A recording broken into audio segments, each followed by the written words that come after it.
Najverjetneje se spomnite tega našega programa, s katerim smo šli na volitve leta 2014. Takrat smo stavili na 3 ključne vsebinske točke. Nižji davki, enostavnejši postopki in pa odprtejše gospodarstvo. Te 3 vsebinske točke smo se odločili, da bomo v stranki pripravili pa tudi izvedbene dokumente za vsako izmed teh točk in leto 2015 smo posvetili nižjim davkom. Potem v prihodnjih letih pa sledita tudi ostale 2 točki. V dokumentaciji, ki ste jo dobili, ste lahko opazili, da smo se stvari relativno resno lotili in da naši ukrepi razbremenjujejo 4 skupine ljudi. Tiste z najnižjimi dohodki, z minimalnimi plačami, potem razbremenjujemo srednji razred, razbremenjujemo najbolj kvalificirane delavce v Sloveniji in razbremenjujemo tudi podjetnike.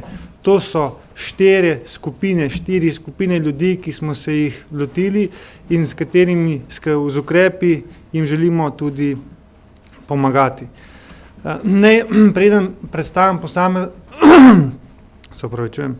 Preden predstavim vsakega izmed teh ukrepov, naj uvodoma povem, da to je osnutek, to je 5 ukrepov, ki se bodo v razpravi še dopolnjevali, lahko bo kakšen ukrep dodatno še prišel, lahko bomo katerega izmed sedaj predstavljenih ukrepov tudi izboljšali.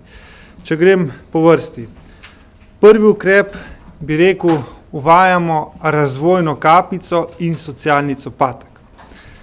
Zakaj smo poimenovali socialni copatek? Zaradi tega, ker copatek je nekaj dobrega, nekaj greje in zato smo si nadeli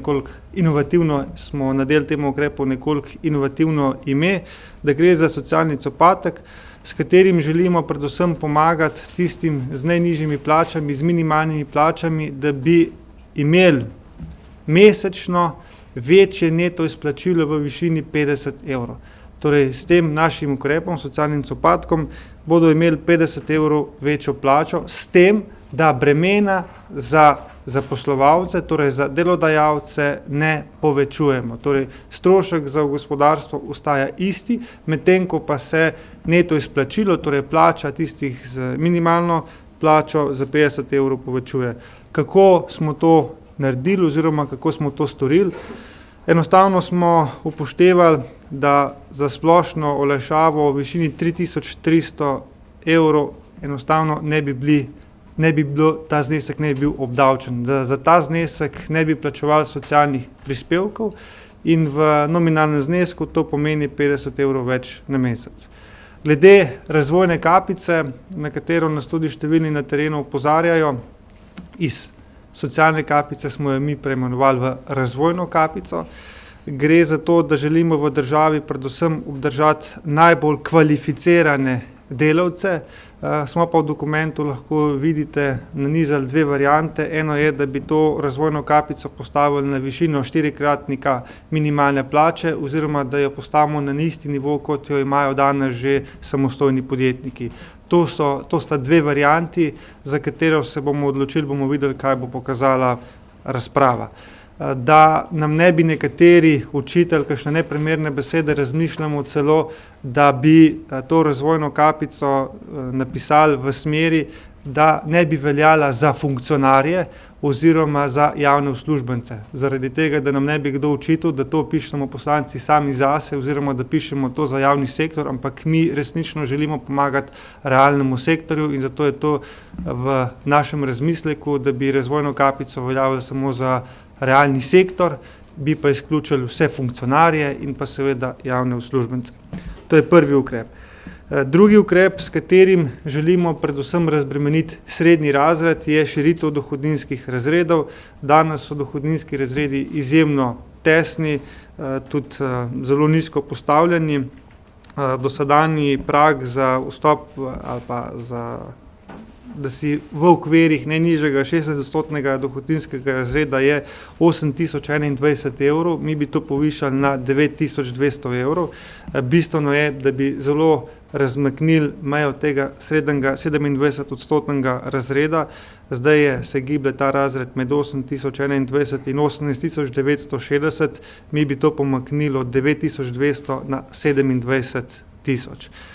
in vse, kar je nad 27 tisoč, 41. dohodninski razred, 50. dohodninski razred, ki zajema relativno majhno število ljudi, bi pa ukinili. S tem, kot sem dejal, razbremenjujemo predvsem srednji razred. Potem tretji ukrep je, želimo predvsem pomagati mikropodjetjem, malim samostojnim podjetnikom, SP-jem, če želite. Tukaj bi se lotili predvsem davka od dohodka pravnih oseb, ki je danes postavljen na 17%. Mi pa bi predvidevali, da je ta obdavčitev nižja za mikropodjetja, in sicer bi naredili 2 dodatne stopnje, in sicer bi bila 4% obdavčitev za prvih 10 tisoč evrov dobička, nato bi bila druga stopnja 10% od 10 do 25 tisoč evrov dobička in naprej klasična ta stopnja, ki velja. Želimo predvsem, da mikropodjetjem ostane več denarja, da ta denar vlagajo v razvoj, da lahko podjetje razvijajo in ustvarjajo nova delovna mesta. Zdi se nam prav pri teh malih mikropodjetjih, ki težko shajajo iz meseca v mesec, da bi jim čim več ustalo, da bi lahko vlagali v razvoj. Potem 5. ukrep, ki je namenjen praktično vsem, pa želimo izenačiti božičnico in regres. Veste, da je božičnica nenormalno obdavčena v Sloveniji in da se zato številni ne odločajo, da bi božičnice izplačevali. Bom podal konkreten primer. Če želite, če nek delodajalec danes izplača božičnico v višini 812 evrov, delavec dobi 458 evrov. Skratka, veliko večino denarja mu pobere država preko davkov. Če bi izenačili obdavčitev božičnice in jo peljali vzporednico enakovredno z regresom, bi delavec dobil pri 812 evrih božičnice 683 evrov božičnice, kar pomeni 225 evrov več. Zakaj se nam zdi to smiselno? Zaradi tega, ker nekatere podjetja kljub vsemu, kljub krizi v Sloveniji poslujejo dobro in je božičnica eden izmed načinov, kako lahko uspešno nagrajujejo svoje delavce.